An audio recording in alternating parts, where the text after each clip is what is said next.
a Revolução Americana e a independência dos Estados Unidos. Para entendermos, precisamos ver o Reino Unido.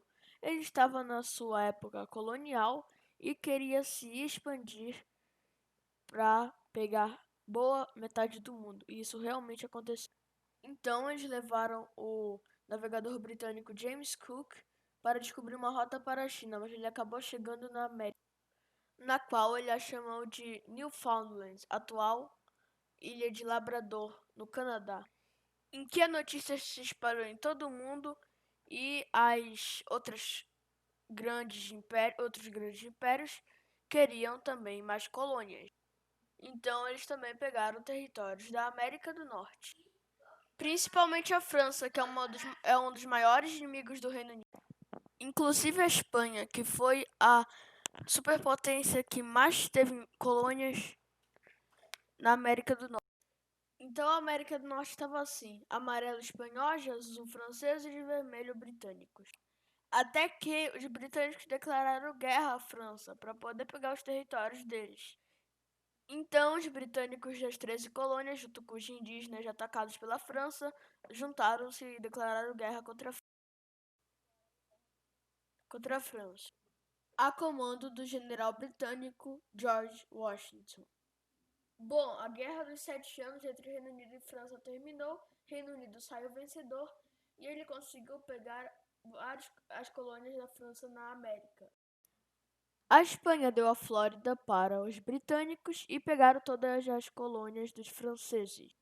Mas, obviamente, o Reino Unido teve que pagar um empréstimo de 60 milhões de libras. E eles estavam quebrados, já que tinham gastado a maioria do dinheiro deles na Guerra dos 7 Anos contra a França.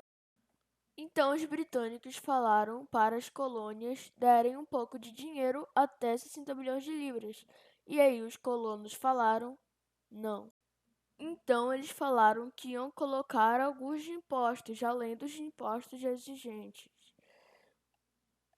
Então, em 1764, os britânicos colocaram em prática a lei do açúcar, que todo o açúcar os colonos iam ter que comprar do Reino Unido e tinham que pagar o imposto por isso.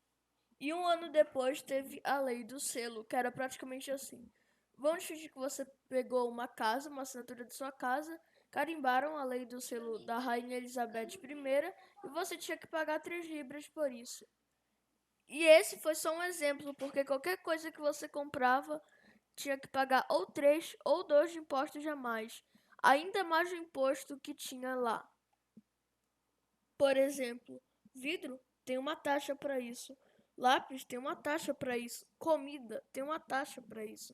Não importasse o que, os britânicos colocariam essa lei. Então, meio que estava tendo um protesto contra os britânicos. Então, os britânicos mandaram soldados para lá para poder meio que parar o protesto que estava acontecendo em Boston. Os colonos jogavam bola de neve e pedras entre os soldados britânicos. Então, com isso, os britânicos matam 5 pessoas que estavam ali. Uma outra revolução aconteceu em Rhode Island, quando os colonos tacaram fogo em uma fragata britânica ali. De novo em Boston, o governador de Massachusetts foi jogado na lama e teve sua casa incendiada pelos colonos.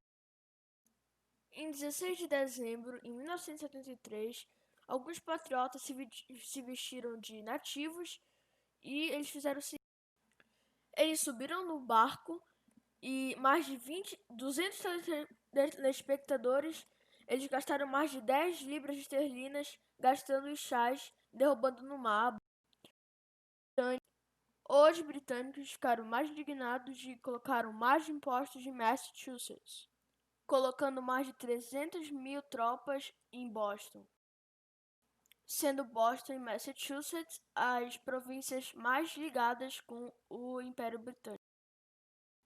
Mais de 56 delegados de 12 colônias se reuniram na Filadélfia pelo Congresso Premier Continental. já que as outras províncias não estavam gostando do Império Britânico em Boston e Massachusetts. E quem estava lá era John Adams e George Washington. E futuramente James Madison, Benjamin Franklin e Thomas Jefferson.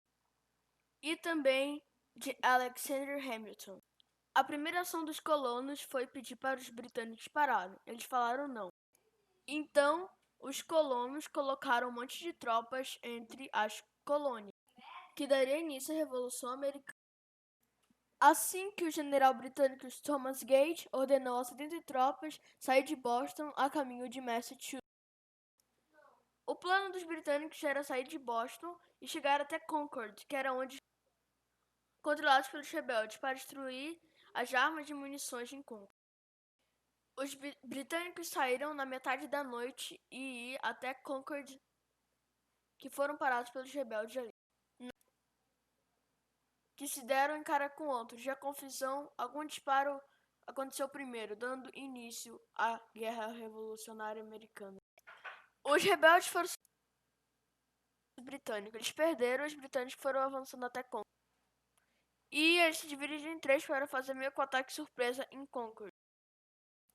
Porém, a força rebelde voltou em um número bem maior do que esperado. E foram parados na Batalha de Concord. Então eles meio que foram voltados para voltar em Boston. Porém, em Concord foram surpreendidos em outra cidade, Lexington, e então o exército britânico enfraqueceu. Quando finalmente os britânicos chegaram em Boston com o exército enfraquecido, os rebeldes se juntaram e cercaram Boston. Então, Boston era uma cidade bem pequena, cercada, então várias batalhas navais aconteceram ao redor da cidade. Enquanto Nova York estava sobre os rebeldes, outro golpe vergonhoso para o Reino Unido aconteceu, desta vez em Nova York. O coronel Benedict Arnold concedeu um plano para construir um forte britânico, o Forte de Ticonderoga, em Nova York, que tinha uma grande quantidade de canhões de munição, e um grupo militar chamado Green Mountain, dirigido por Ethan Allen, que acabou mudando para o time dos rebeldes americanos. E esse Green Mountain Boys, no meio da noite, atacaram o Forte Ticonderoga e conseguiram capturar a cidade de Nova York. Bom, o Reino Unido estava perdendo algumas colônias. Então o rei Jorge III demitiu o general anterior e demitiu Thomas Gage e colocou William Hall. Então John Adams falou que isso não duraria muito tempo, então ele colocou em prática um general. Ele escolheu George Washington.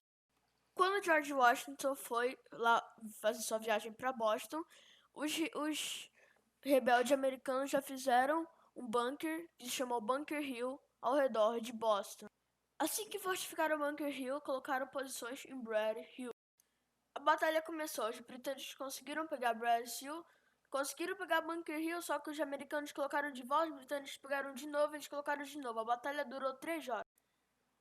Um especialista de guerra afirma que a Batalha de Bunker Hill foi a terceira batalha mais importante do mundo. E pessoal, vou ficando por aqui. Se vocês deixarem um gostei, compartilhar o vídeo, eu agradeço. É isso aí. Vai continuar a parte 2 desse vídeo. Talvez quando eu for fazer a segunda Guerra dos Boeres, ou depois desse vídeo eu vou fazer a parte 2. É isso aí. Até o próximo vídeo.